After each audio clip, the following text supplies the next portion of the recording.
குழந்தையே, தனிமைகள் கிடைப்பது என்பது அரிதானது. அப்படி தனிமைகள் உனக்கு கிடைத்தால் உங்களை நீங்களே தெரிந்து கொள்ளுங்கள். தவறுகள் நடப்பது அரிதானதுதான். உங்களை நீங்கள் திரித்து கொள்வதற்கான ஒரு வாய்ப்பு என்று அதை பயன்படுத்தி கொள்ளுங்கள். தொடர்ந்து முயற்சிப்பது என்பது எல்லோராலும் முடியாது, ஒரு சிலரை தவிர. அப்படி உங்களுக்கு முயற்சிகள் எடுப்பதற்கு நேரம் அமைந்தால் நிச்சயம் உங்களை முன்னேற்றி செல்ல அது என்று நீங்கள் பயன்படுத்தி கொள்ளுங்கள்.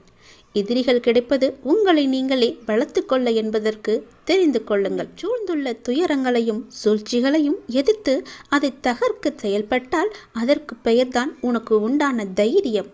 அது உனக்குள்ளே இருந்துவிட்டால் போதும். அதை மனதில் கொண்டு தைரியமுடைய ஆத்மாவாக எந்த சூழ்நிலையையும் எதிர்கொள்ளும் மன வலிமையும் நம்பிக்கையும் நீ வளர்த்துக்கொள். அதற்காக அந்த தைரியத்துடன் உன்னுள் இருக்கும் கோபம், விரக்தி, ஏமாற்றம் ஆகியவற்றால் உன் மனம் காட்டு